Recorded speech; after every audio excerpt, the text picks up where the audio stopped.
खुदा का धन्यवाद हो। हमने पढ़ा यीशु की परीक्षा।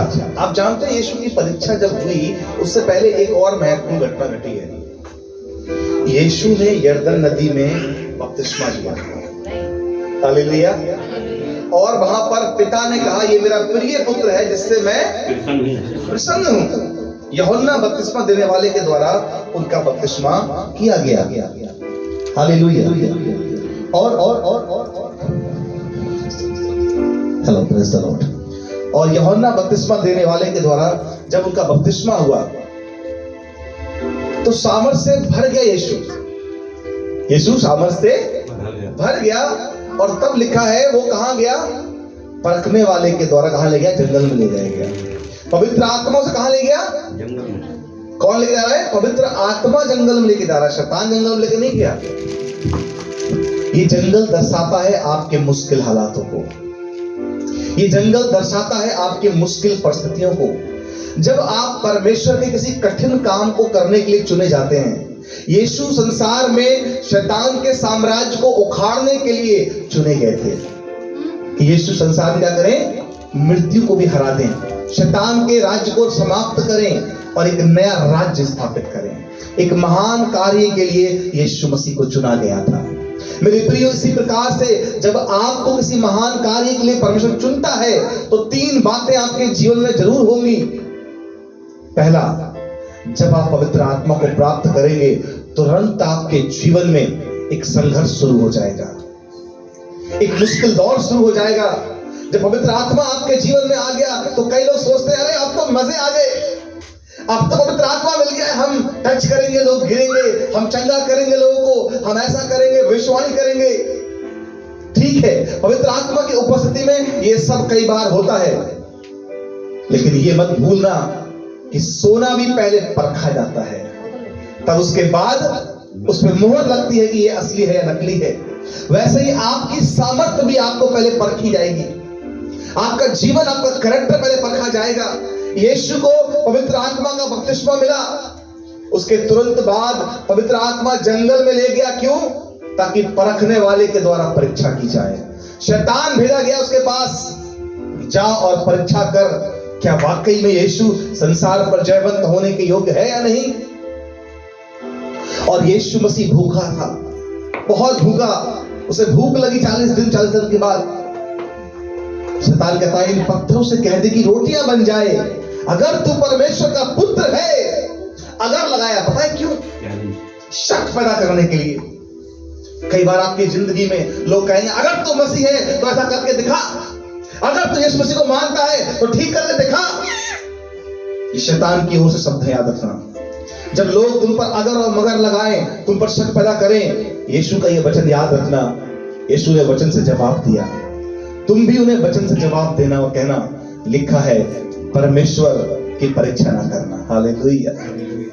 वहां तो उसने जवाब दिया कि मनुष्य केवल रोटी से नहीं परंतु परमेश्वर के हर एक वचन से जो उसके मुख से निकलता है जीवित रहेगा। शैतान भी बाइबल जानता है और उसने वचन से बात किया। तब दूसरा वार किया, शैतान ने बोला अपने आप को नीचे गिरा दे, कंगूरे पे ले गया उसे। लिखा है वो अपने दूतों को तेरे निमित्त आज्ञा देगा कि जहां कहीं तू जाए तेरे संग रहेंगे, तेरे पांव में पत्थर से ठेस भी ना लगेगी। कौन सी आयत को कोट कर रहा था मालूम आपको?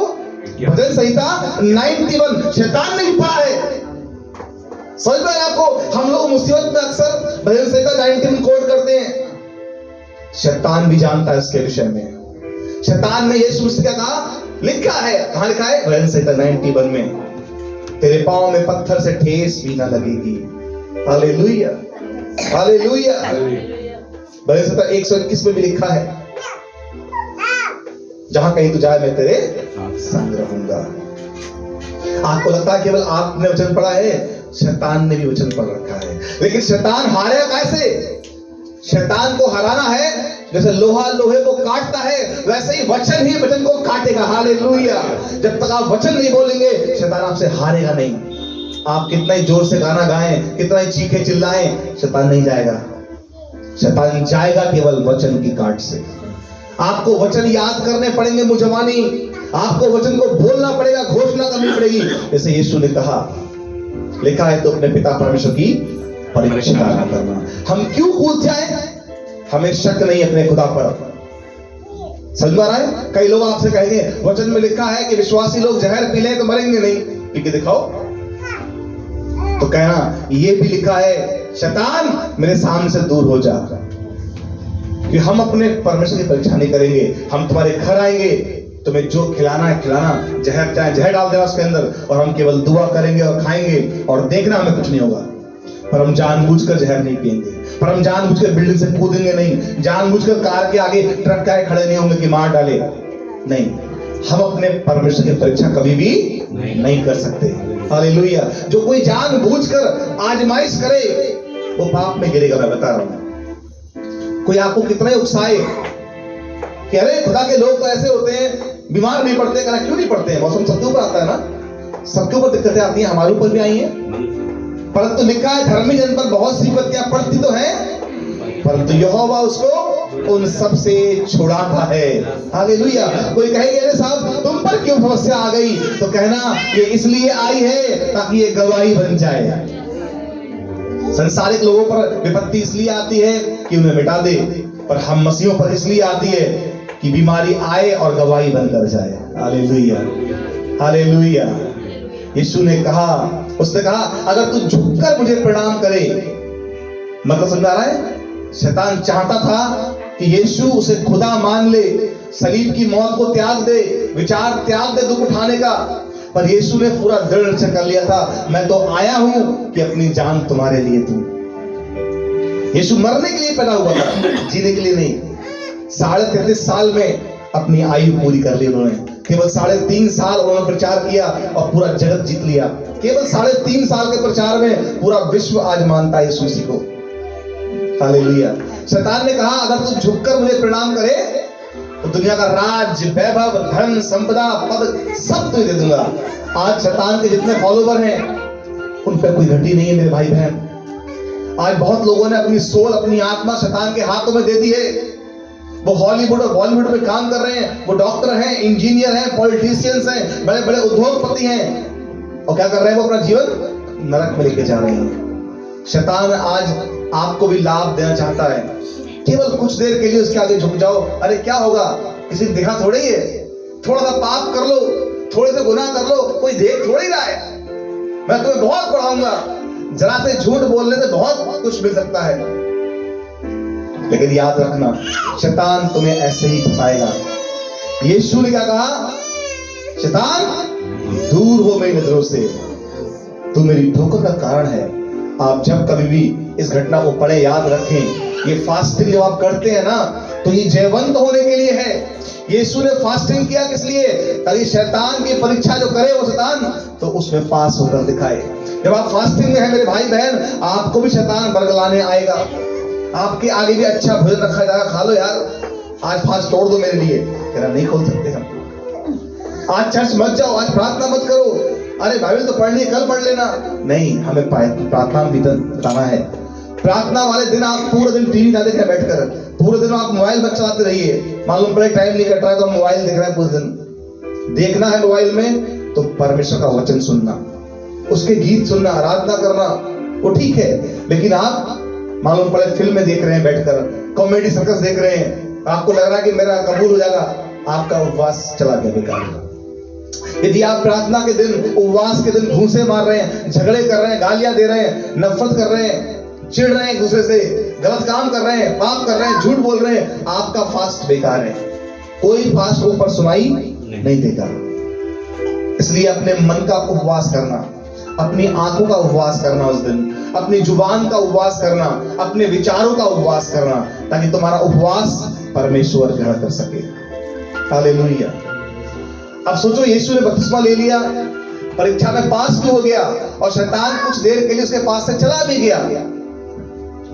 अगले पद में लिखा है, फिर यीशु आत्मा की सामर्थ से भरा हुआ गलील को लौटा, और चर्चा आसपास के सारे देश में फैल गई, और वो उनके आराधनालयों में उपदेश कर रहा, और उनकी पढ़ाई कर रहे थे लोग। बड़ी सेवकाई। जब आप जयवंत हो जाएंगे तब आपकी सेवा में निखार आएगा, तब आपके जीवन में निखार आएगा। जब आप परीक्षा को पास करेंगे तब क्या होगा, आपके लिए जीवन आपका एक उत्सव बन जाएगा। तब परमेश्वर आपको जय में लेकर चलेगा। हर चीज में आप कामयाब हो पाएंगे जब आप अपनी शारीरिक अभिलाषाओं पर नियंत्रण कर लेंगे। भूख कहां लगती है? शरीर में। अच्छा दिखना, स्मार्ट बनना, शारीरिक चाह करना, पैसा, धन, दुनिया का ऐशो आराम, ये सब क्या है? शैतान की ओर से है, जो वो लालच में आपको गिराना चाहता है। अगर आप इन सब पर जयवंत हो गए तो क्या होगा? तब आपको परमेश्वर सामर्थ से भरेगा और आप क्या करेंगे? जगह जगह जाकर उसका काम करेंगे और आपका जीवन क्या हो जाएगा? सफल जीवन कहलाएगा। हालेलुया। लेकिन ये मत भूलना कि जब सफलता आपको मिल रही होगी, जब आपके जीवन में आप आगे बढ़ रहे होंगे प्रभु में, तुरंत एक काम और होगा। आगे लिखा है, यीशु कहां गया? नासरत में गया, जहां वो पाला पोसा गया था, और उसने प्रचार किया और उसी दिन उसका वहां विरोध भी हुआ। तो 3 घटनाएं आपके जीवन में घटेंगी। जब आप अपना जीवन यीशु को देंगे, बपतिस्मा लेंगे, आत्मा आपको कहां ले जाएगा? सताओ में, जंगल में परीक्षा होने लगेगी आपकी। आप कहोगे मुझे पवित्र आत्मा मिल गया है तो मेरे जीवन में अच्छा होना चाहिए, उल्टा होने लगेगा कुछ समय के लिए। क्या होने लगेगा? परीक्षा होने लगेगी आपकी। आप मजबूरी और परेशानियों पर जाएंगे, लेकिन आपको जीतना है अपनी परीक्षा को।